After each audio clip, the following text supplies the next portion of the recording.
tiens pas dans ton roi ce soir.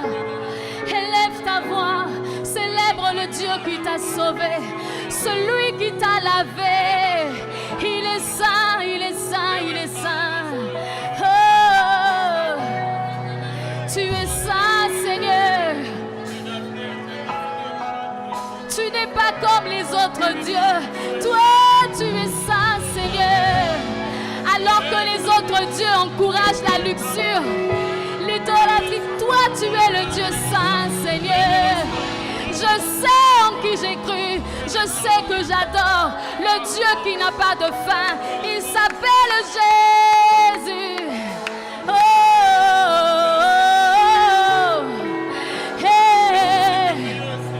Yours amor santué, yours amor santué, yours amor santué, yours amor santué, yoko kanina moto te, hey Yahweh,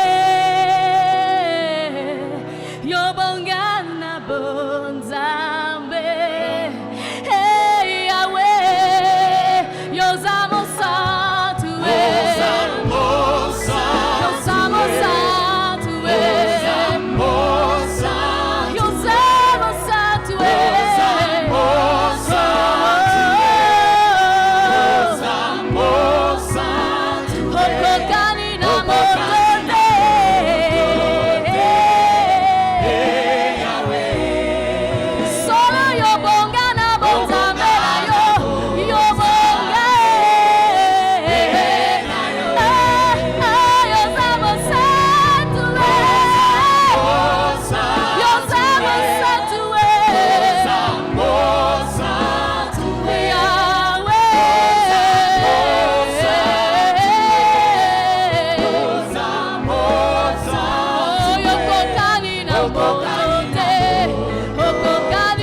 Amen.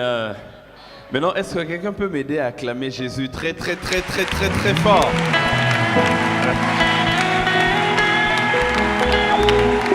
Est-ce qu'on peut pousser des cris de joie, des... Wouh!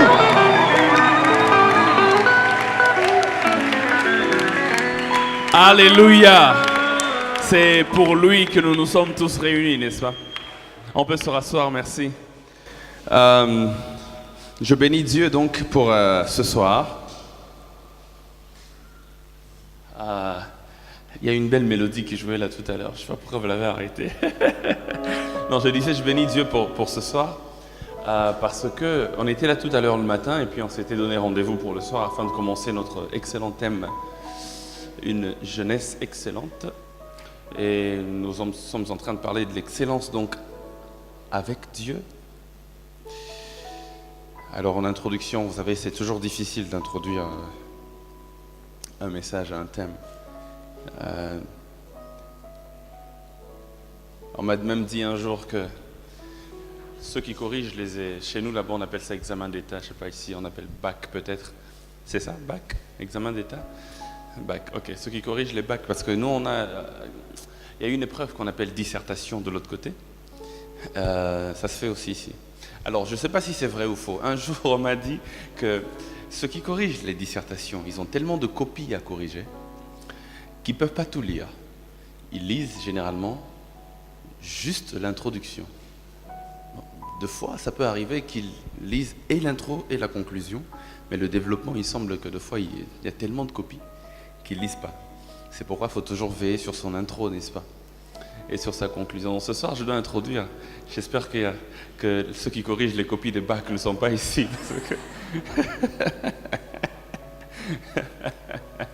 Les inspecteurs. Alors, mais avant d'aller plus loin, laissez-moi dire merci à Dieu qui nous permet d'être là ce soir. Merci au pasteur Sosten. Je vois tous les responsables pasteurs et les pasteurs d'ici et même d'ailleurs, les responsables de jeunesse. Le pasteur me demandait tout à l'heure si le séjour se passe bien. Ça se passe très bien à Pointe-Noire. Ça m'a donné envie de revenir encore et encore et encore. Et tout à l'heure, il y a un de nos responsables aussi à l'église qui est une grande bénédiction pour nous et qui a juste fait son entrée il y a quelques minutes. On l'a même déjà présenté. J'aimerais lui dire bienvenue parmi nous. Nous avons hâte de dire Abba Papa ici, n'est-ce pas? Et donc voilà. Père, merci parce que tu veux nous parler ce soir. Merci parce que tu as une parole pour nous. Ta parole dit à chaque jour suffit sa peine. À chaque jour suffit aussi sa portion de gloire, sa portion de visitation. Ce soir, par ta parole, tu veux nous donner l'élan par rapport à tout ce qui va arriver dans la suite. Nous te prions donc, Père, de mettre les bases. Nous te prions donc que le fondement soit assez solide pour que tout ce qui sera construit dans la suite puisse demeurer, malgré l'épreuve de la tempête, malgré l'épreuve du temps. Fais-nous du bien, Père, par ta parole ce soir. Nous te prions de faire de nos cœurs des terres fertiles, afin que le grain de ta parole qui va tomber puisse produire en abondance, maintenant jusque dans la vie éternelle. Seigneur, nous te prions que tu sois avec nous en ce moment où nous ouvrons le Saint-Livre. Merci pour ta présence. Merci surtout pour la capacité de comprendre. Tu as dit dans Luc 24 aux disciples d'Emmaüs, vous dont l'intelligence est lente à comprendre ce qu'ont dit les prophètes. Nous voulons ce soir ne pas être dans ce cas. Nous voulons que notre intelligence soit rapide à comprendre. Nous voulons comprendre le Saint-Livre, que le voile qui peut empêcher la compréhension puisse être ôté, afin que ta parole puisse percer les cœurs et nous transformer ce soir. Fais-nous du bien au nom de Jésus. Amen. Amen. Hein? Merci beaucoup. Alors, je serai dans Genèse chapitre 5, versets 1 à 24.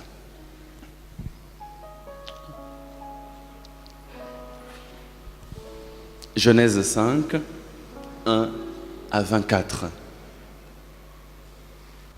La Bible déclare ceci, Genèse 5, 1 à 24. Voici le livre de la généalogie d'Adam. Le jour où Dieu créa les humains, il les fit à la ressemblance de Dieu. Hommes et femmes, il les créa. Il les bénit et les appela du nom d'humain. Adam, le jour où ils furent créés. Adam vécut 130 ans, puis il engendra un fils à sa ressemblance, selon son image, et il l'appela du nom de Seth. Les jours d'Adam, après qu'il eut engendré Seth, furent de 800 ans. Il engendra des fils et des filles. La totalité des jours qu'Adam vécut fut de 930 ans, puis il mourut. Seth vécut 105 ans, puis il engendra Enoch. Après la naissance d'Enoch, Seth vécut 807 ans, puis il engendra des fils et des filles. La totalité des jours de Seth fut de 912 ans, puis il mourut. Enoch vécut 90 ans, puis il engendra Caïnan. Après la naissance de Caïnan, Enoch vécut 815 ans, il engendra des fils et des filles. La totalité des jours d'Enoch fut de 905 ans, puis il mourut. Caïnan vécut 70 ans, puis il engendra Mahalaleel. Après la naissance de Mahalaleel, Caïnan vécut 840 ans. Il engendra des fils et des filles. La totalité des jours de Caïnan fut de 910 ans, puis il mourut. Mahalaleel vécut 65 ans, puis il engendra Yéred. Après la naissance de Yéred, Mahalaleel vécut 830 ans. Il engendra des fils et des filles. La totalité des jours de Mahalaleel fut de 895 ans, puis il mourut. Yéred vécut 62 ans, puis il engendra Enoch. Après la naissance d'Enoch, Yéred vécut 800 ans. Il engendra des fils et des filles. La totalité des jours de Yéred fut de 912 ans, puis 962 ans, puis il mourut. Enoch vécut 65 ans, puis il engendra Méthusalem. Enoch marcha avec Dieu 300 ans encore, après la naissance de Méthusalem. Il engendra des fils et des filles. La totalité des jours d'Enoch fut de 365 ans. Enoch marcha avec Dieu, puis il disparut parce que Dieu le prit. Méthusalem, on peut s'arrêter là, j'avais dit jusqu'à 24, ça ira. Et donc, frères et sœurs, nous sommes dans ce texte assez bizarre. Et même, on va se dire, mais pourquoi l'orateur permet qu'on puisse lire un texte comme ça? Généralement, parce que ce texte se trouve dans une portion de la Bible qu'on appelle les généalogies. La généalogie, c'est une grande liste comme ça où on donne beaucoup de noms qu'on ne comprend pas. Et si vous arrivez quelque part, vous voyez beaucoup d'autres noms être cités sans que vous puissiez comprendre, dites-vous qu'il a beaucoup de chances que ce soit une généalogie. Mais la généalogie ne s'arrête pas juste à donner des noms qu'on ne comprend pas. La généalogie, c'est au fait donner la liste des ascendants, des aïeux ou encore des descendants d'une personne. C'est pourquoi dans la Bible, il y a ce qu'on appelle des généalogies ascendantes. Par exemple, celui de Luc, on commence par Jésus, on est en train de remonter jusqu'à Adam. Et puis il y a des généalogies qu'on appelle descendantes, qui commencent donc par les vieux jusqu'aux petits. Par exemple celui-ci, ou encore celui de Matthieu 1, où on commence par Abraham. Dans Matthieu 1, on descend jusqu'à Jésus. On appelle ça généalogie descendante. Mais je sais, on doit avouer que les généalogies sont les parties de la Bible qu'on n'aime pas beaucoup lire. Parce que généralement, on trouve ça bizarre.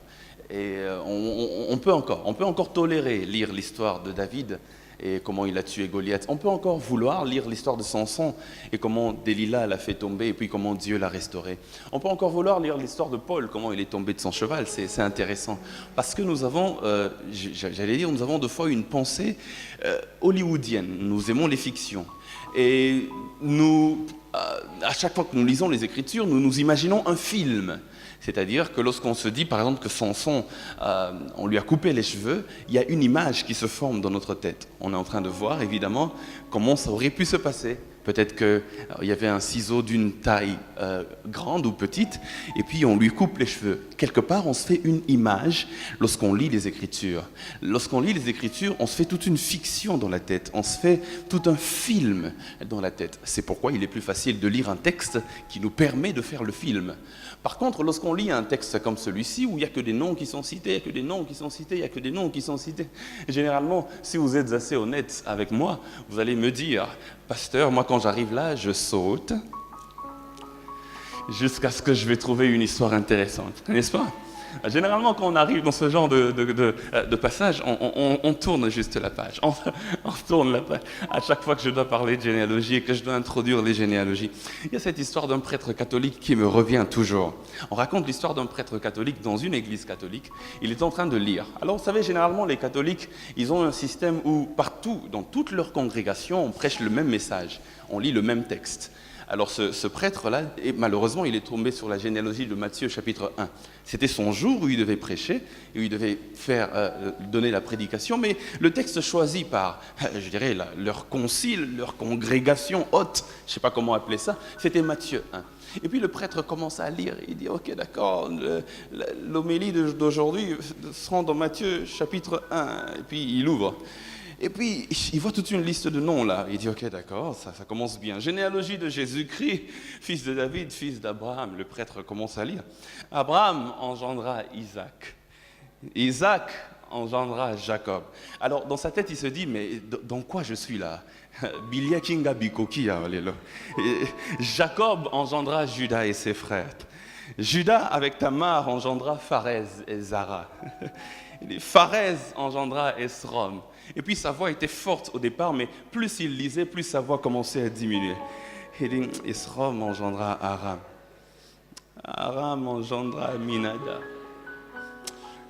Aminadab engendra Nasson. Et puis il regarde, il voit que la liste est longue, et puis il dit, les amis, vous savez quoi? Ils continuèrent à avoir des enfants jusqu'à remplir cette page.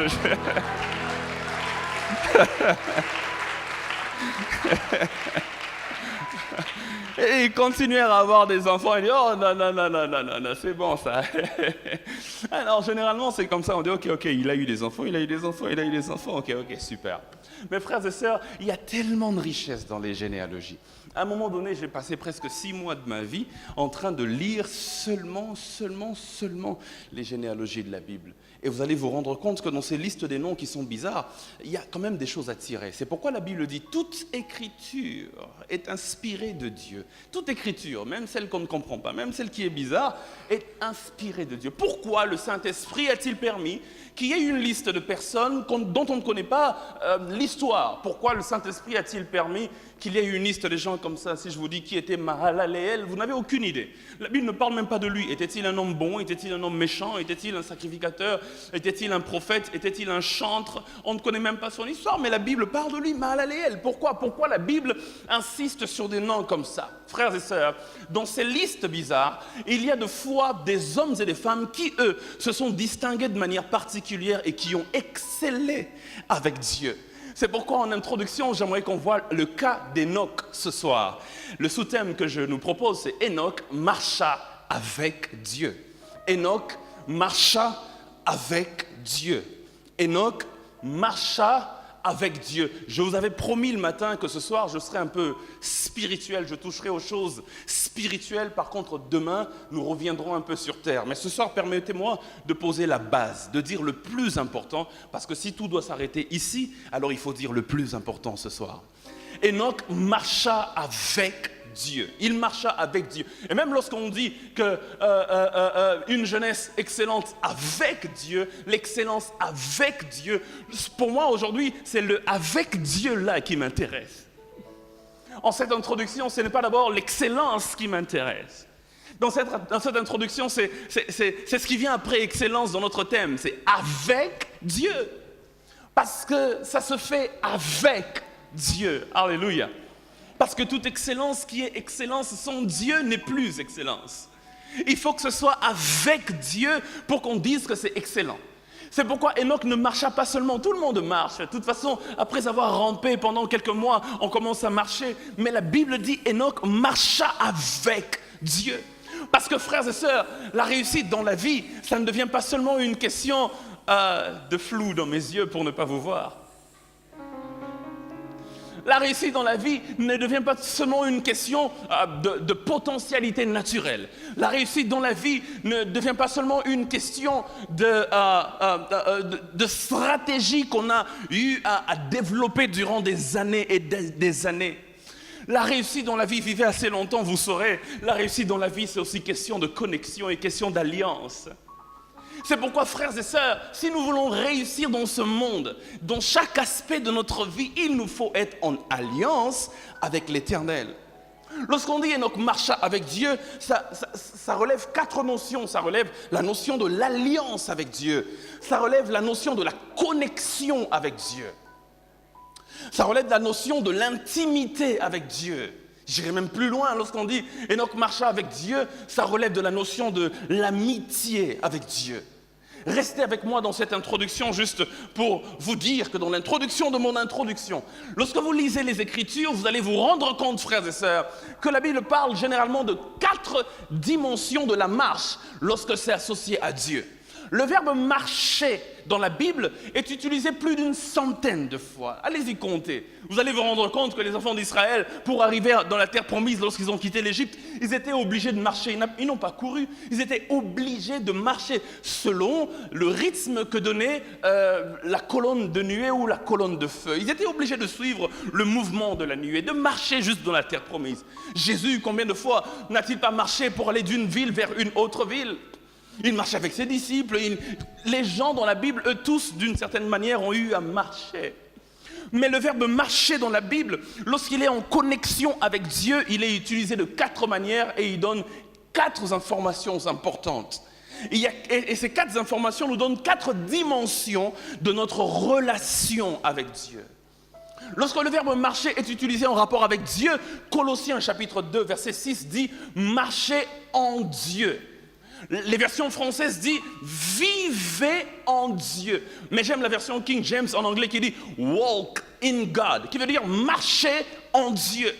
Lorsque c'est en connexion avec Dieu, on parle de la première dimension qui est de marcher en Dieu.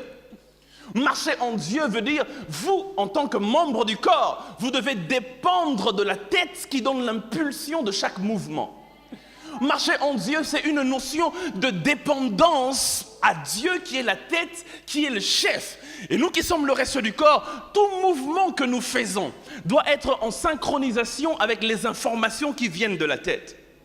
Lorsque la Bible dit marcher en Dieu, la Bible dit vous ne devez plus seulement dire moi je suis indépendant, je fais les choses comme je veux. Écoutez, la vie chrétienne, c'est l'indépendance par rapport au monde, mais la dépendance par rapport à Dieu.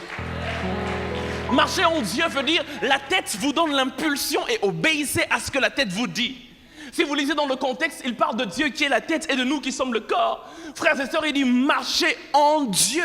Donc tout ce que vous faites, obéissez à celui qui est la tête. Parce que le fils prodigue, il a vite compris lorsqu'il voulait dire ok, moi je vais prendre mon indépendance, je vais aller loin du Père. Je n'ai pas besoin que le Père me dicte tout le temps ce que je vais faire. Père, donne-moi la part des biens qui me revient, je vais aller dans un village lointain.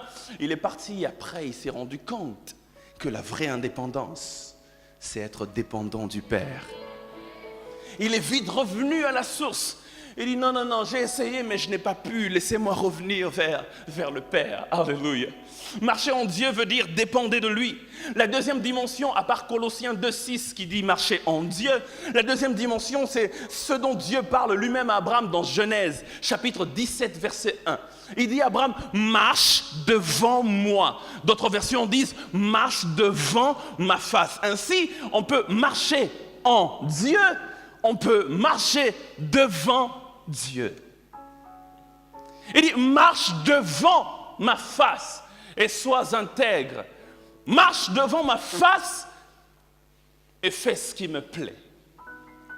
L'image en hébreu, c'est un peu comme un enfant qui est en train de jouer et puis son père est là et derrière lui pour le protéger. Il veille sur ses arrières. Il dit, vas-y devant moi, je protège. I'm backing you up, comme disent les Américains. Il dit, marche devant moi.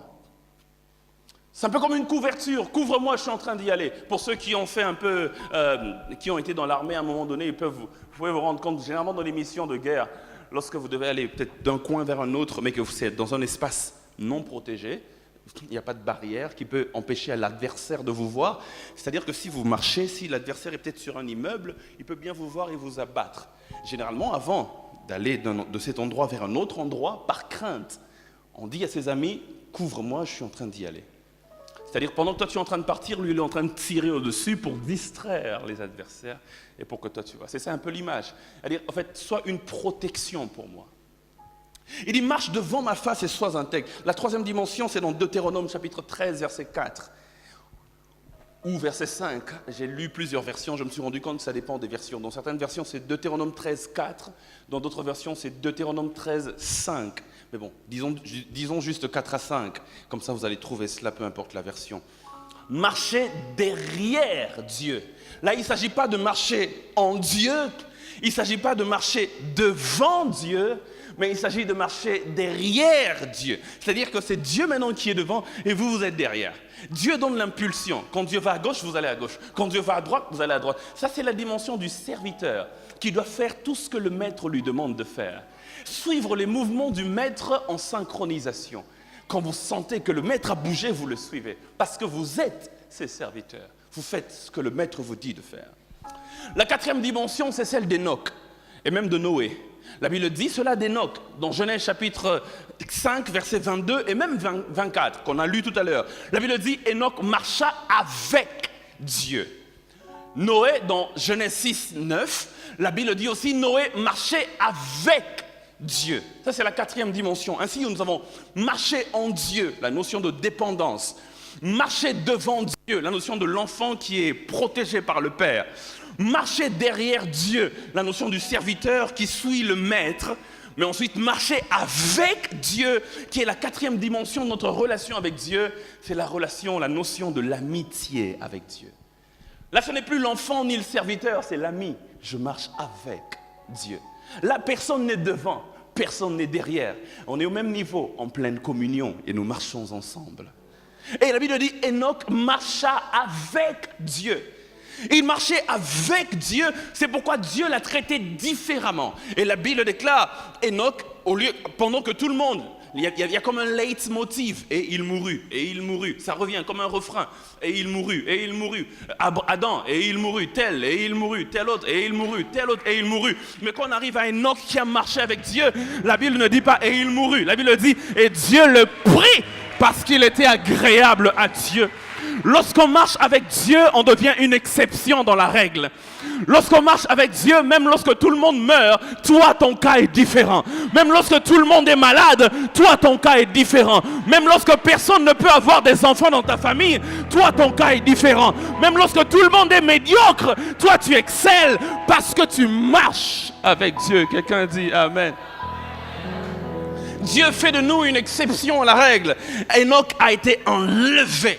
Marcher avec Dieu, permettez-moi de poser les fondements, permettez-moi d'enseigner ce soir. Est-ce que je peux prêcher comme je le sens, hein? Marcher avec Dieu implique toujours 5 choses importantes. 5 choses importantes. Marcher avec Dieu implique 5 choses. Lorsqu'on dit qu'un homme marche avec Dieu, il y a au préalable ces 5 choses, ces 5 conditions qu'il faut remplir. Ces 5 choses, ces 5 implications qui sont, je dirais, un peu sournoises. Lorsqu'on dit il marche avec Dieu quelque part, ça implique ces 5 choses-là. Que vous en soyez conscient ou inconscient, ça implique toujours ces 5 choses-là. Est-ce qu'on peut y aller? La première des choses que ça implique, marcher avec Dieu, implique une réconciliation d'abord avec Dieu. Une réconciliation avec Dieu. Vous savez pourquoi? Parce que Enoch n'est pas le premier homme. Il y a eu le premier homme avant Enoch, Adam, qui a péché, et à cause de lui, la Bible déclare dans Romains 3, 23, tous ont péché et sont privés de la gloire de Dieu. Personne ne peut prétendre à une communion avec Dieu. Personne ne peut prétendre à marcher avec Dieu. Vous savez pourquoi? Parce qu'à cause du péché, nous sommes devenus ennemis de Dieu depuis la naissance. Vous vous rendez compte, un enfant qui naît, qui ne connaît ni le mal, ni le bien, il vient de naître, mais il est déjà potentiellement ennemi de Dieu. Pourquoi? À cause de la nature d'Adam, la nature pécheresse. Il faut le miracle de la nouvelle naissance pour qu'il devienne enfant de Dieu. Même le prédicateur le plus puissant qui a le plus d'onction dans le monde, s'il a un enfant, cet enfant est un païen, vous le savez. Parce qu'il faut que lui aussi, quand il grandira, prenne la décision consciente de marcher avec Dieu et de donner à Dieu sa vie. Ça ne se transmet pas par les gènes, ça ne se transmet pas par l'ADN. C'est pas une question de mon père était pasteur, mon père était chantre. Non, non, c'est pas comme ça. Il faut avoir l'ADN du Père, il faut naître de Dieu. Il faut se réconcilier avec Dieu. Dis Seigneur, j'étais païen. Seigneur, je ne te connaissais pas. Seigneur, j'ai vécu ma vie comme je voulais. Mais aujourd'hui, j'ai entendu ta voix. J'abandonne mes œuvres mortes. Je viens à toi, Seigneur, afin que tu deviennes mon ami, je devienne ton fils, tu deviennes mon père. Il faut qu'il y ait une réconciliation avec Dieu. Enoch ne peut pas marcher avec Dieu si Enoch ne s'est pas réconcilié avec Dieu. Et quand on dit qu'Enoch marchait avec Dieu, ça veut dire que quelque part il y a eu cette réconciliation. Vous savez pourquoi? Parce que la Bible dit dans Amos 3.3, deux hommes ne peuvent pas marcher ensemble s'ils ne se sont pas mis d'accord. Il faut qu'ils se mettent d'accord. Ok, moi je suis saint, toi tu es pécheur et que tu as vécu toute ta vie sans me connaître, et on va le voir tout à l'heure. Il dit, mais maintenant je te donne ma vie. Vous savez, ce moment-là où tu as pris la décision à l'église ou je ne sais pas où tu as dit, Seigneur, je te donne ma vie. C'est en ce moment-là que la réconciliation s'est faite. Il dit, Seigneur, je veux marcher avec toi pour devenir excellent, mais jusque-là, moi j'étais un coureur de jupons, non, moi j'étais un fornicateur, non, moi j'étais un menteur, moi j'étais un ceci, moi j'étais un cela, mais je prends la décision de marcher avec Dieu. J'abandonne tout ça pour suivre Dieu. Deux hommes ne peuvent pas marcher ensemble s'ils ne se sont pas mis d'accord. Il faut qu'il y ait une réconciliation. Alléluia. On va voir qu'est-ce qui a fait que Enoch se réconcilie avec Dieu. C'est dans ce texte. Vous allez vous rendre compte, prédicateur, la Bible ne donne pas ce genre de détails. On dit seulement que Enoch a marché avec Dieu. On ne dit pas qu'est-ce qui a poussé Enoch à commencer à marcher avec Dieu. Comment vous pouvez dire qu'on va voir ça? Restez avec moi, j'ai une petite surprise pour vous à la fin. Alléluia. Une réconciliation. C'est-à-dire une rencontre. C'est-à-dire il faut qu'il y ait comme un clash, il faut qu'il y ait comme un accident. Il faut qu'il y ait comme un boum, et puis voilà. Et puis vous prenez la même direction. Si tu es ici et que tu n'as pas encore fait ce pas, je suis désolé, mais lorsqu'on parle de l'excellence avec Dieu, ça ne te concerne pas encore. Il faut faire ce pas-là. Je dis, Seigneur, je viens vers toi, je viens me réconcilier avec toi. Et c'est là que la marche avec Dieu commence. Quelqu'un a dit Amen, hein? La deuxième chose que quand on dit marcher avec Dieu implique, à part la réconciliation, deuxièmement, c'est la correspondance de nature. La correspondance de nature. 2 Corinthiens chapitre 6, versets 14 à 18. 2 Corinthiens chapitre 6, versets 14 à 18. La Bible dit, ne formez pas avec les non-croyants un attelage disparate. 2 Corinthiens 6, 14 à 18. Ne formez pas avec les non-croyants un attelage disparate. En effet, quelle association peut-il y avoir entre la justice et le mal? Quelle communion entre la lumière et les ténèbres? Quel accord entre le Christ et Bélial? Quelle part pour le croyant avec le non-croyant?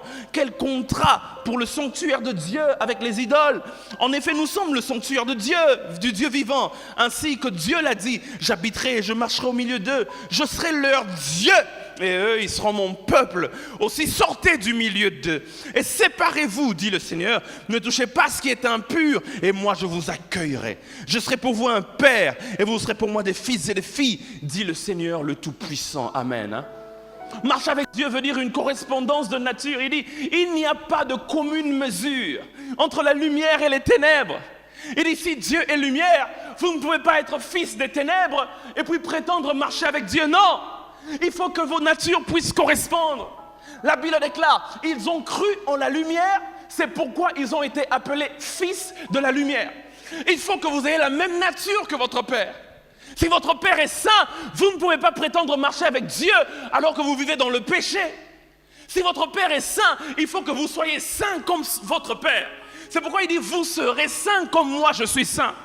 Lorsque vous avez les natures qui correspondent, alors la marche peut se faire ensemble. Alléluia. Une correspondance de nature. Il dit, sortez du milieu d'eux. Je veux marcher avec vous. Il dit ça ici. Je marcherai au milieu d'eux. Je serai leur Dieu. Et eux, ils seront mon peuple. C'est ça la volonté de Dieu. Je marcherai au milieu d'eux. Je marcherai avec eux. Je serai leur Dieu et eux, ils seront mon peuple. Mais avant ça, il dit, sortez du milieu d'eux. Il faut qu'il y ait une séparation avec ce que tu étais avant. Il faut qu'il y ait une séparation parce que si vous n'avez pas la même nature, vous ne pouvez pas évoluer ensemble. C'est pourquoi il est écrit, la lumière a brillé dans les ténèbres, mais les ténèbres ne l'ont point reçue parce que ce n'est pas la même nature. Marcher avec Dieu implique que vous devez avoir la même nature que votre Père. Si votre Père est un Père aimant, il faut que l'amour soit aussi votre caractéristique. Si votre Père est un Père joyeux, que la joie soit aussi votre caractéristique. Si votre Père ne haït personne, il faut enlever de vos cœurs la haine. Marcher avec Dieu implique la correspondance de nature. Parce que celui qui demeure, celui qui vit assez longtemps avec Dieu, sans être influencé par Dieu, il faut regarder sa communion avec Dieu. Il y a quelque chose qui ne va pas. Quand tu restes assez longtemps avec Dieu et que tu marches avec Dieu, il te communique sa nature. Tu perds qui tu es et tu reçois ce que lui est. Jacob est brisé afin qu'Israël vive. C'est comme ça que ça se fait dans la marche avec Dieu. Le moi meurt et le lui vit en moi. C'est pourquoi Paul pouvait dire dans Galates 2:20, ce n'est plus moi qui vis, mais c'est Jésus qui vit en moi. Nos natures commencent à correspondre parce qu'on marche avec Dieu. Lorsque les disciples avaient marché avec Dieu pendant des années avec Jésus, la Bible déclare qu'à un moment donné, quand Jésus était même déjà parti, quelque part on les regarde, on dit, ils sont des chrétiens, ils sont comme Jésus, ils sont comme Christ. On a tellement marché longtemps ensemble qu'on commence à se ressembler. La marche avec Dieu implique toujours une correspondance de nature. Est-ce que je parle à quelqu'un? Mais toi, depuis que tu dis que tu marches avec Dieu, Seigneur, ça fait combien de temps que tu es venu à chrétien? Ça fait 6 ans que je suis chrétien. Ça fait combien de temps que tu es chrétien? Ça fait 8 ans que je suis chrétien. Mais lorsqu'on te regarde, toi qui as fait 8 ans dans la vie chrétienne, et on va un peu plus loin pour voir lorsque tu as commencé jusqu'ici, on voit que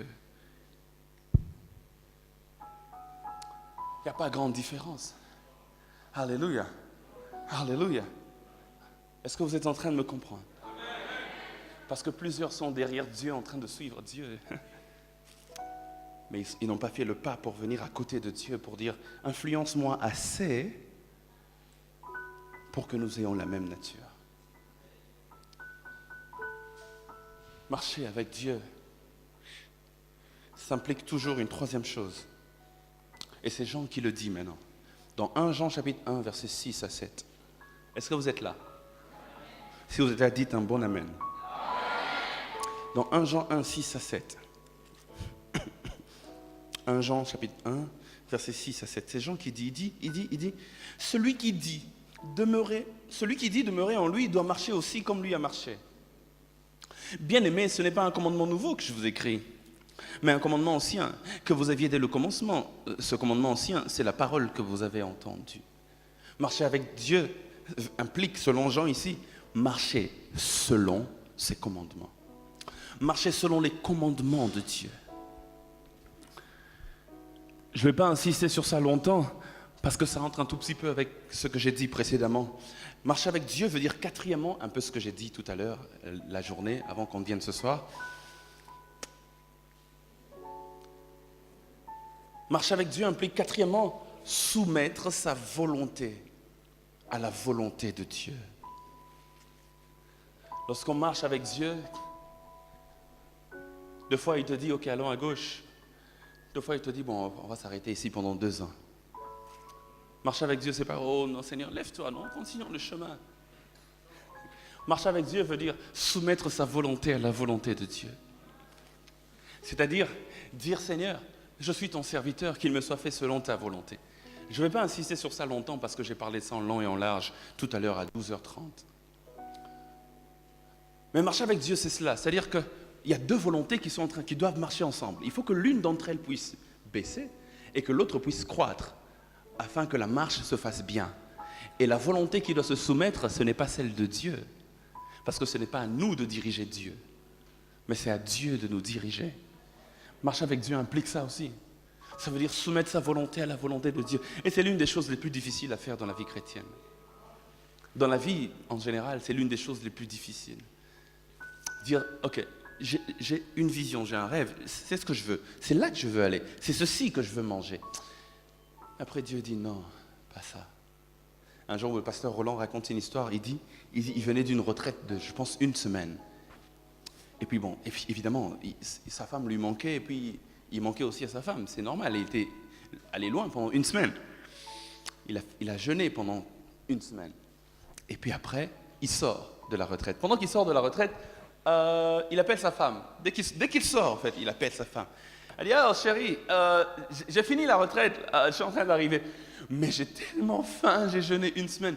Chérie, voici ce que je veux que tu fasses. Je veux que tu puisses préparer le meilleur plat possible. Parce que quand j'arrive, je vais manger comme il n'est pas permis de manger.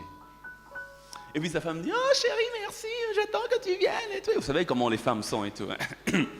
Et puis paf, le pasteur commence à venir. Pendant qu'il commence à venir, il reçoit un autre appel d'un frère dont la femme, je pense, devait passer par une opération. Il dit, pasteur, j'essaie de vous joindre, ça fait 1 semaine. Il dit, oh désolé, j'étais vraiment éteint parce que j'étais en prière. Il dit, ma femme sera opérée aujourd'hui. Et puis les médecins disent que l'opération peut durer vraiment longtemps parce que c'est un cas très, très, très délicat. Et puis après, pendant que le frère est en train de parler, il entend Dieu lui dire, rentre en retraite encore maintenant là, pendant 3 jours.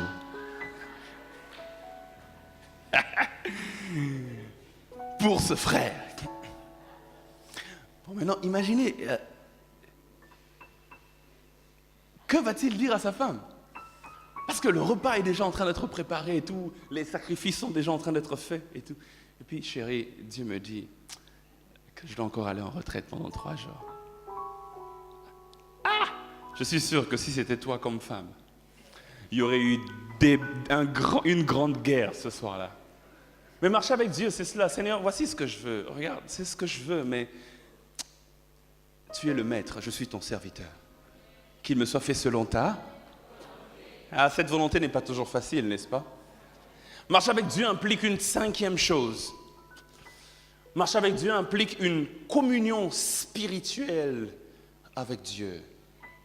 Et la communion spirituelle, c'est une conséquence logique des 4 premières choses dont j'ai parlé. Celui qui s'est réconcilié avec Dieu, celui qui a une nature qui correspond à celle de Dieu, celui qui marche selon les commandements de Dieu, qui a soumis sa volonté à la volonté de Dieu. La conséquence logique, c'est qu'il y a une parfaite communion spirituelle entre Dieu et cette personne. Amen. Hein?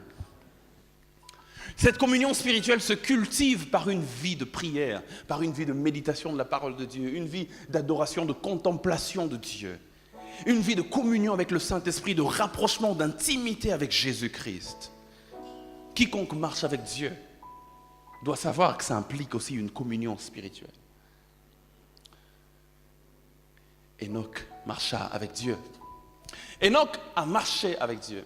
Et lorsqu'on lit l'histoire d'Enoch, et c'est par là que j'aimerais insister un tout petit peu avant qu'on puisse prier, lorsqu'on lit l'histoire d'Enoch, on se rend compte que c'est comme s'il y a quelque chose qui s'est passé. Okay? Et qui a fait que Enoch décide de marcher avec Dieu. Mais qu'est-ce qui s'est passé dans la vie d'Enoch pour qu'il puisse se dire, ok, désormais je prends la décision de marcher avec Dieu. Le tournant de sa vie apparemment c'est quand il a eu un enfant, président. La Bible dit ceci, Enoch vécut 65 ans, puis il eut un enfant, Méthusalem. Et à partir de ce moment-là, la Bible déclare, il marcha avec Dieu pendant 300 ans, jusqu'à ce qu'il a eu 365 ans, et puis Dieu l'a enlevé. Ok, alors la question que je me pose, c'est que pourquoi dans les 65 premières années de la vie d'Enoch, il n'a pas marché avec Dieu? Mais la Bible dit, c'est quand il a eu 65 ans, le tournant, c'est quand il a eu un enfant. Quand il a eu un enfant, et je dois marcher avec Dieu. Et puis, de 65 ans jusqu'à 365 ans, pendant 300 ans, Enoch marcha avec Dieu. Comme pour dire, la marche avec Dieu ne commence pas à la naissance. La marche avec Dieu commence quelque part, il faut qu'il y ait une rencontre. Et la rencontre d'Enoch avec Dieu, c'était quand il avait 65 ans. Mais la Bible dit, Enoch avait eu un enfant. Frères et sœurs, c'est le fils qui lui a rapproché de Dieu. Est-ce que je peux aller plus loin? C'est lorsque tu rencontres Dieu le Fils que tu te connectes à Dieu le Père. Mais c'est vraiment pas de ça que je veux parler au fait. Ce que je veux dire, c'est vraiment rester dans la lumière de l'historique de ce texte. Restez avec moi. Quel est le tournant qui a marqué la conversion d'Enoch? Je peux te dire, moi c'est un jour, j'avais entendu le frère David Junior en train de prêcher. Et puis ce jour-là, j'ai dit, je vais marcher avec Dieu. C'est-à-dire qu'il y a eu un tournant. Il y a eu un jour où il y a eu quelque chose qui a commencé. Et la Bible dit, pour Enoch, c'est quand il avait 65 ans. Et je suis sûr que pour quelqu'un, c'est ce soir. Il dit, j'ai mené ma vie comme je voulais, mais à cause de l'enfant. Pourquoi c'est quand il a l'enfant qu'il se décide de marcher avec Dieu? Pourquoi c'est quand l'enfant vient que la Bible dit que... Et alors là, Enoch marcha avec Dieu. Alléluia. Est-ce que l'enfant c'était le problème? Est-ce qu'il y avait eu un certain test? Il dit, Seigneur, pour que je puisse croire que tu existes vraiment, regarde, ça fait 65 ans, je n'ai pas d'enfant, donne-moi un enfant, alors je croirais qu'il y a un Dieu dans le ciel qui existe. Frères et sœurs, il y a des gens, quand Dieu les bénit, ils s'éloignent de Dieu. Mais Enoch, Dieu l'a béni par un enfant et il s'est rapproché de Dieu. Je prie que Dieu te bénisse, c'est ma grande prière, c'est que cette bénédiction de Dieu, au lieu de t'éloigner de Dieu, je prie que ça te rapproche encore plus de Dieu.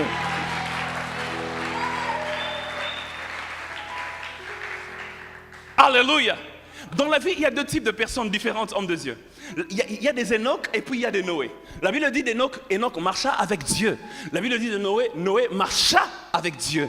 Mais il y a une différence. Pour Enoch, la Bible déclare, Enoch vécut 65 ans. Il eut un enfant, alors il marcha avec Dieu. Mais pour Noé, la Bible dit, et Noé, il marchait déjà avec Dieu sans enfant. Et ensuite, Dieu lui a donné 3 enfants. La différence c'est laquelle? Dans l'histoire d'Enoch, on a comme l'impression que c'est à cause de l'enfant qu'il a commencé à marcher avec Dieu. Mais dans l'histoire de Noé, même sans enfant, il marchait déjà avec Dieu. Il y a des gens comme Noé qui disent à Dieu, Seigneur, que tu donnes, que tu ne donnes pas, je marcherai avec toi. Que tu bénisses, que tu ne bénisses pas, je marcherai avec toi. Et je prie que ce soit ton cas. Je ne sais pas ce que tu attends de Dieu. Je ne sais pas ce que tu demandes à Dieu. Quelqu'un demande un enfant, quelqu'un demande un mariage, quelqu'un demande un travail, quelqu'un demande ceci ou cela. Que Dieu donne ou qu'il ne donne pas, je ne trahirai pas la race des élus. Noé marchait avec Dieu et alors Dieu lui a donné des enfants. Mais tant que Dieu n'avait pas donné d'enfant, Noé n'avait pas dit, ok, je vois que tu ne donnes pas d'enfant ici, donc je vais arrêter de marcher. Non, il a continué. Alléluia. Mais il y a aussi des gens comme ça dans la vie, où c'est quand ils ont vu un signe de Dieu, et puis, oh, il y a un Dieu dans le ciel, alors je m'attache à lui. Parce que frères et sœurs, derrière chaque acte de Dieu se cache sa personne. Lorsque Dieu vous bénit, il ne veut pas que vos yeux soient limités à la bénédiction. Il veut que vos yeux aillent plus loin pour voir l'auteur de la bénédiction. Lorsque Enoch voit Dieu comme ça et puis il dit, oh, si Dieu me donne un enfant comme ça, c'est-à-dire qu'il peut me donner encore plus que ça, alors je m'attache. Il y a des gens qui ont été bénis et puis ils sont allés loin de Dieu. Lorsqu'il était pauvre, il venait à l'église. Il était tout le temps ponctuel. Mais quand il a eu beaucoup d'argent. Je connais un frère dans l'église où je priais avant d'être à Philadelphie. Ce frère-là, Dieu l'a beaucoup béni. Il priait, Seigneur, bénis-moi. Mon père a prié pour lui. Mon père, il est pasteur aussi. Il a prié pour lui, il a prié. Ils ont eu des temps de retraite de jeûne. Et puis, il a été beaucoup béni. Dimanche, il ne vient plus. Allez, on le croise à la rue. Il dit, mais pourquoi tu ne viens plus? Ingénieur. Pourquoi tu ne viens plus? Il dit, non, je suis tellement occupé toute la semaine que dimanche, c'est mon jour libre. Je fais un peu de jogging le matin. Ah, frère! Frère, sois sérieux. Donc toi, c'est dimanche-là que tu as trouvé pour faire jogging. Alléluia. Plus Dieu le bénit, plus il commence à se retirer de Dieu. Alléluia. Que la bénédiction ne t'éloigne pas de Dieu. Dis Amen. Dis un bon Amen. Parce qu'il faut passer de Genèse 28, 19 à Genèse 35, 7. Je vais m'expliquer. Dans Genèse 28, 19, la Bible déclare que un jour, Jacob, il vient là, il dit, oh, Dieu était ici et moi je ne le savais pas. La Bible dit, il appela le lieu Bethel, qui veut dire maison de Dieu. Mais dans Genèse 35, 7, la Bible déclare, lorsqu'il est revenu là-bas, il a bâti un autre autel. Il dit, au fait, Bethel c'est bien, maison de Dieu c'est bien, mais désormais c'est El Bethel, ce qui veut dire le Dieu de la maison de Dieu. Parce que la bénédiction de Dieu, je la veux, c'est bien, mais le plus important c'est le Dieu de la bénédiction.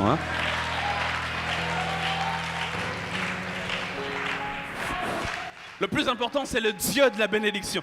Il est temps que quelqu'un passe de Bethel à El Bethel. Hein? Il est temps que quelqu'un passe de j'ai eu un enfant à qui est le Dieu qui m'a donné un enfant.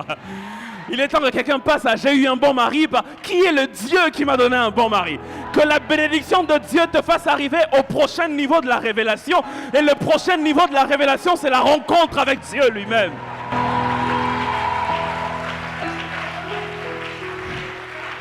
Est-ce que je parle à quelqu'un ce soir? Hein? Si tu es là, donne-moi un bon amen. Est-ce que je peux continuer? Hein? Que j'arrête ou que je continue?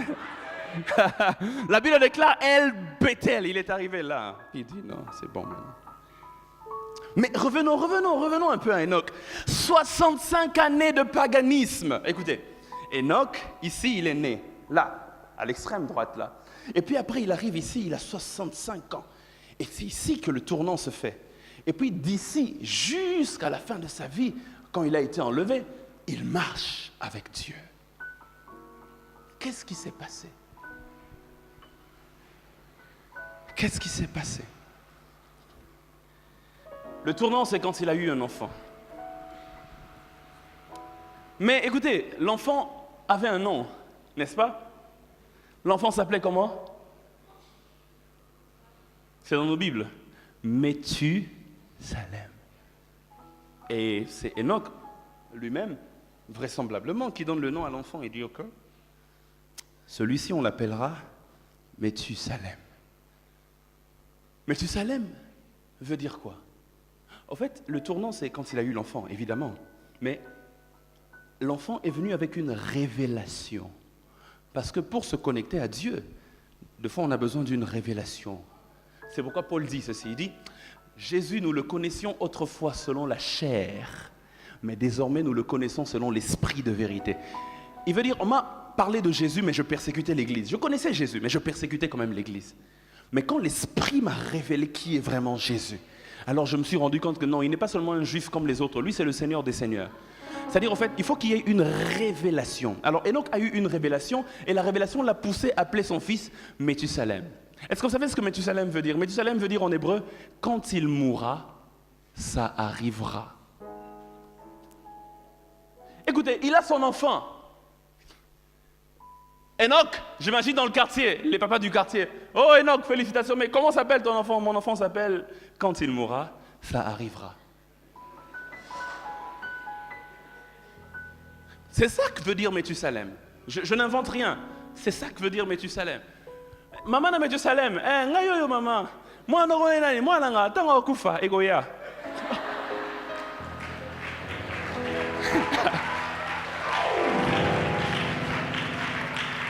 Oh. Le nom va venir le jour où il va mourir ou quoi? Et il était commenté. Comment on est en wana pena? Comment on est beneza tangu akokufa egoya. Quand il mourra, ça arrivera. Qu'est-ce qui doit arriver? Qu'est-ce qui doit arriver? Il dit, quand il mourra, ça arrivera. Il y a des gens dont la vie est bonne. Il est bien qu'ils vivent. Mais dont la mort est un gain plus que la vie. Si Jésus était resté vivant, même s'il vivait 3000 ans, ça allait me sauver en quoi? Il fallait qu'il meure pour que mon salut arrive. Alléluia. Quand il mourra, ça arrivera. Quelqu'un dit Amen. Hein? Maintenant, écoutez ceci. Écoutez ceci. C'est pourquoi, frères et sœurs, il y a des gens... C'est vrai qu'il te dérange beaucoup quand il est vivant, mais ne le tue pas. Parce que si tu le tues, c'est comme si tu sèmes une graine. Il était seul, mais la graine, quand elle est semée, quand ça fleurit là, c'est plusieurs autres de la même espèce. Mais quelle est la révélation particulière dans le cas d'Enoch? Quand il mourra, ça arrive. Qu'est-ce qui doit arriver? Si vous faites les calculs, vous vous rendez compte d'une chose importante. C'est le jour où Méthusalem est mort que le déluge de Noé est arrivé. Parce que Méthusalem, c'est le grand-père de Noé. Continuez de lire, vous allez vous rendre compte. C'est le grand-père de Noé. Enoch, c'est l'arrière-grand-père de Noé. Alors, quand Enoch naît, quand Méthusalem naît, Dieu dit à Enoch, ton fils là, toi tu ne marches pas avec moi, 65 ans de ta vie, ok, parce que tu veux t'attacher au plaisir de ce monde, laisse-moi te donner une révélation. Quand il mourra, ce fils là, je détruirai ce monde. Imaginez maintenant que ton enfant naît, comme ce petit bébé que je suis en train de voir là, et puis Dieu dit la vie de ce monde. Il dit le monde tel que tu le vois dépend de l'existence de cet enfant. Le jour où il meurt, je détruis tout.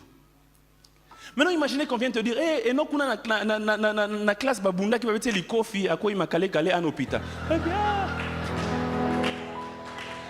mon qu'il est koufi. Nzambe mon qu'il est koufi.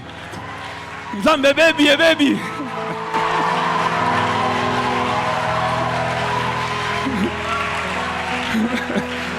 Maman, Metusalem de munoko. Akuta ina pomba mobwe afingi pomba, siko pomba abeti, siko bon men hôpital ana coma, médecin lobi ke ba jour na ye eza compté. Est-ce que tu vas t'attacher ton cœur aux choses de ce monde parce que tu sais que le monde est en train de passer. Si il meurt, le déluge arrive.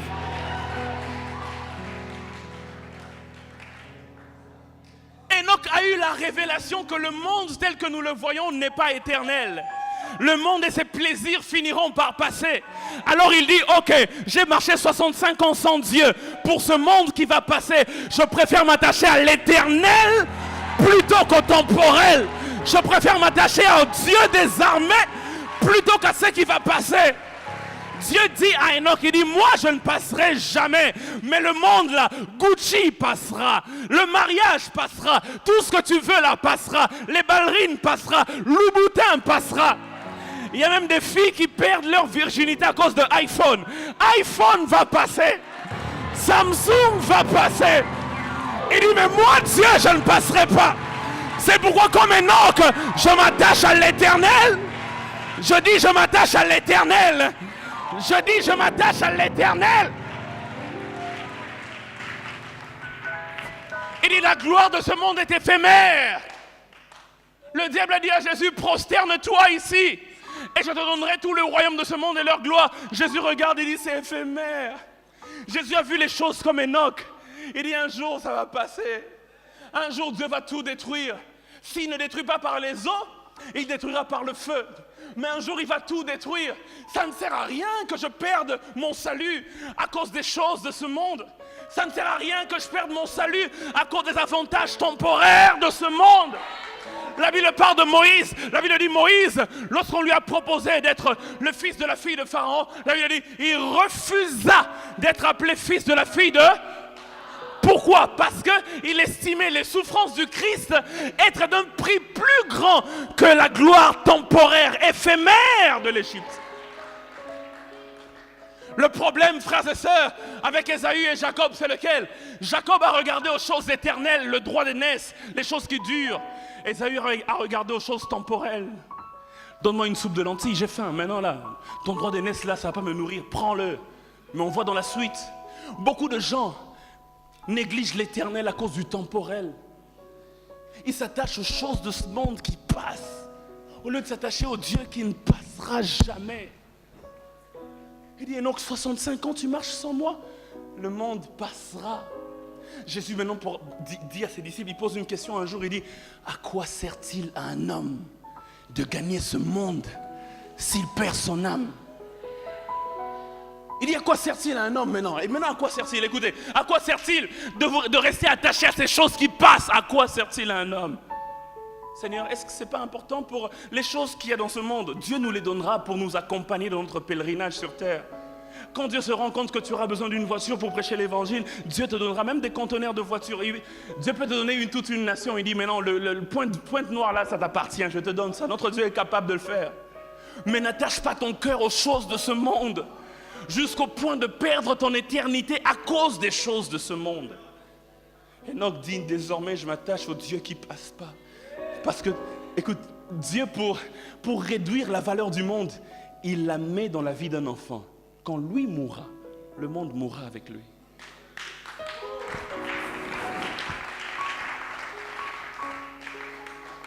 Plus on s'approche de ce grand jour, moins le monde ne doit avoir de l'effet sur nous.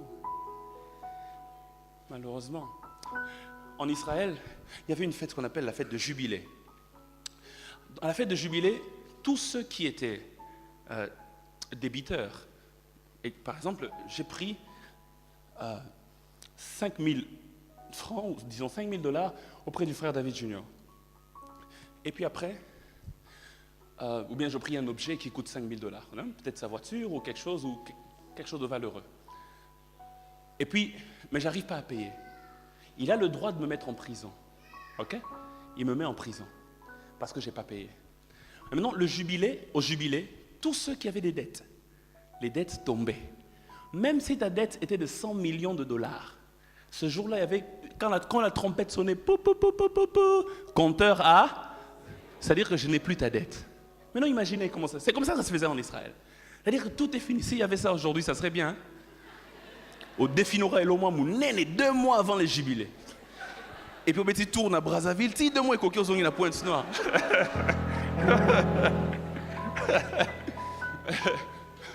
Maintenant, quand on se rapprochait du jubilé, non, écoutez maintenant, mettez-vous dans la position du frère David Junior. Je lui dois $1 million. D'accord? Ça fait 20 ans. Et le jubilé, c'était chaque 50 ans. Chaque 50 ans. Chaque 50 ans. Maintenant, on a la première année comme ça, $1 million. Je n'ai toujours pas payé. 10 ans, 15 ans, 20 ans, 30, 40 ans. Plus je m'approche du jubilé, il sait que les dettes vont tomber, je ne vais plus rien lui devoir, n'est-ce pas? Alors, qu'est-ce que les gens faisaient? Les valeurs commençaient à diminuer. Bon, mon cher, et là, on a une valeur à 10 000. Mais bon, jubilé, allez, 10 000, tiens, attends-moi 800. Que j'aille au moins quelque chose au lieu d'avoir 0, n'est-ce pas? Attends-moi 5 000, mon ouais, non, et puis, le jour de la veille du jubilé, le beau année. Il faut passer à 10 000, mais aux à combien? Bon, on a 150. Hein? Ah, mon cher, 150, on va faux. Hein? Mais bon, 150, tu te rends compte que c'est mieux que 0. Donne quand même. Qu'est-ce que je veux dire? Plus on s'approchait du grand jour de délivrance, moins les choses de ce monde avaient de la valeur baissait. De la même manière, plus on s'approche du retour de Jésus, frères et sœurs, les choses de ce monde, leur valeur dans nos cœurs doivent sensiblement baisser.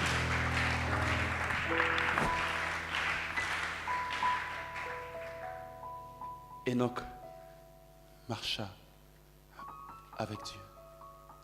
Pour finir mon message de ce soir, il faudrait que vous puissiez savoir que Enoch veut dire consacré. Enoch, c'est la génération de ceux qui se consacrent à Dieu. Je veux exceller avec toi, Seigneur, mais je me consacre à toi. J'abandonne ceci ou cela, je veux vivre une vie qui te plaît. Je me consacre à Dieu. La Bible déclare, Dieu lui rendit le témoignage d'être agréable. Et puis Dieu l'a enlevé. Et donc c'est la preuve qu'un jour, nous serons partis. Dieu va enlever son Église. Et donc c'est le 7e depuis Adam. Adam, 7. Et puis quand vous comptez jusqu'à 7, Enoch a été enlevé. De la même manière, dans l'Apocalypse, il y a 7 églises. La première, la deuxième, la troisième, et c'est la 7e, celle de Laodicée. Après cela, il y a l'enlèvement de l'église. Nous sommes dans cette génération où bientôt la trompette va sonner. Ça peut être n'importe quand. Et nous serons obligés de, comme Jean, monte ici et puis il monte, il va vers de l'autre côté. Mais si nous voulons être de la race d'Enoch, de ceux qui quittent la terre et qui défient les lois de la pesanteur, parce que le Maître appelle et on le rencontre dans les airs, il faut être comme Enoch, avoir une conduite qui plaît à Dieu, parce qu'il était agréable à Dieu. Nanyango na kokani sana yo, nalikolo pawanase, pona katia motema nanga, je ne connais qu'un seul amour. Nzambo yanzima komikamba, komipesa mobimba, mokondio yako kana nyonso, oza nyonso amotu yananga, oza nyonso amotu yananga. Nanyango na kokanisa na yo, chantons ensemble. Nanyango na kokanisa na yo, nalikolo pawanase, pona katia motema nangai, je ne connais qu'un seul amour. Nzambo yanzima komikaba, komipesa mobimba, mokonzo yako kana oza nyonso, oza nyonso amotu yananga, oza nyonso amotu yananga, oza nyonso amotu nyonso motuya nanga oza nyonso motuya nanga oza nyonso motuya nanga oza nyonso motuya nanga oza nyonso motuya nanga. Ce n'est pas ce monde qui a du prix à mes yeux, mais c'est toi, Seigneur. Oza nyonso motuya nanga oza nyonso oza nyonso motuya nanga oza nyonso motuya nanga oza nyonso motuya nanga oza nyonso motuya nanga oza nyonso motuya nanga oza nyonso motuya nanga oza nyonso motuya nanga motuya nanga. Oh Emmanuel, Emmanuel, Emmanuel, oh Emmanuel,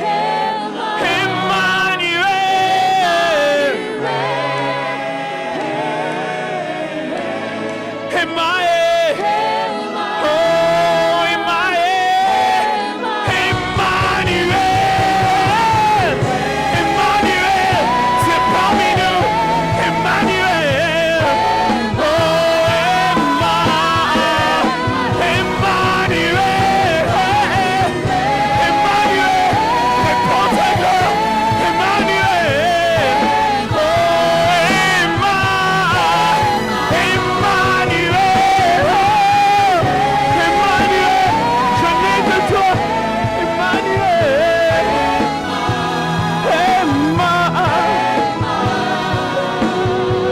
dans mes moments